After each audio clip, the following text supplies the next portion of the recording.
Lucknow super जायंट्सचा पदार्पणवीर Mayank यादवने आपल्या भेदक बॉलिंगने सर्वांनाच आश्चर्यचकित केले आहे। मयंक यादवने पंजाब किंग्स विरुद्धच्या मॅचमध्ये IPLमध्ये डेब्यू केला आणि या पहिल्याच मॅचमध्ये त्याने आपली छाप पाडली। शानदार आणि अचूक बॉलिंगच्या जोरावर त्याने पंजाब टीमचे 3 मोठे विकेट्स मिळवले।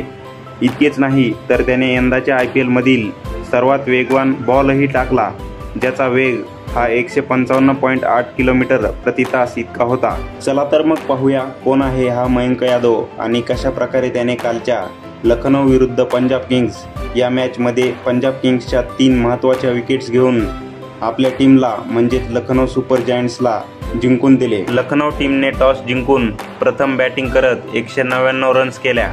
200 रनांच्या लक्ष्याचा पाठलाग करताना पंजाब किंग्सची सुरुवात ही जबरदस्त झाली। शिखर धवन आणि जॉनी बेरेस्टो यांनी पहिल्या विकेटसाठी 102 रनांची पार्टनरशिप केली। कोणत्याच बॉलरला विकेट घेण्यात यश मिळत नव्हतं, पण डेब्यूचा मॅच खेळत असलेल्या मयंक यादवने ही पार्टनरशिप तोडली। मयंकने 12व्या ओव्हरमध्ये 4थ्या बॉलवर जॉनी बेरेस्टोला पॅव्हिलियनमध्ये पाठवले। या ओव्हरमध्ये मयंकच्या वेगानं कहर केला। त्याने या ओव्हरमध्ये पहिला बॉल हा 155.8 किलोमीटर प्रति तास वेगाने टाकला। IPL 2024 मध्ये आतापर्यंत टाकलेला हा सर्वात वेगवान बॉल आहे। याशिवाय मयंक यादव IPL मध्ये 155 पेक्षा जास्त वेगाने बॉलिंग करणारा दुसरा भारतीय बॉलर ठरला आहे। यापूर्वी उमरान मलिकने 157 किलोमीटर प्रति तास वेगाने बॉलिंग केली होती। डेब्यूच्या मॅचमध्ये मयंक यादवने शानदार बॉलिंग केली। त्याने लखनौ सुपर जायंट्स टीमला मॅचमध्ये परत आणले। मयंक यादवने 4 ओव्हरमध्ये 6.8च्या इकॉनॉमीने केवळ 27 रन देत 3 महत्त्वाचे विकेट टीमला मिळवून दिले। मयंकने पंजाबच्या आघाडीच्या बॅट्समनला झटपट पॅव्हिलियनमध्ये पाठवले।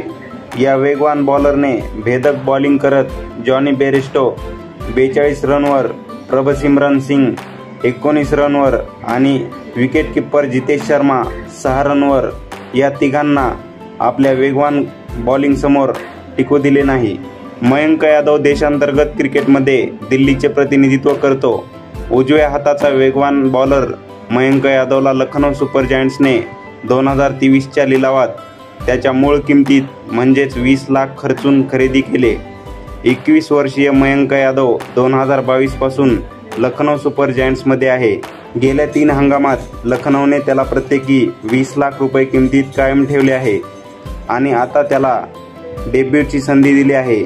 मयंक यादवने आपल्या T20 कारकिर्दीत आतापर्यंत 10 सामने खेळताना 12 विकेट घेतल्या आहेत। मयंकने आपल्या लिस्ट A कारकिर्दीत 17 मॅचमध्ये 34 विकेट घेतल्या आहेत। सय्यद मुश्ताक अली ट्रॉफी 2023-24च्या उपांत्य फेरीत दिल्लीकडून खेळताना त्याने पंजाब विरुद्धच्या मॅचमध्ये 2 महत्त्वाच्या विकेट्स घेतल्या, पण टीमला अंतिम फेरीत नेऊ शकला नाही। तर असा होता हा मयंक यादवचा IPL डेब्यूपर्यंतचा प्रवास। अशाच एकदम खास माहितीसाठी चॅनलला सबस्क्राईब करा आणि व्हिडिओ शेअर करा। धन्यवाद।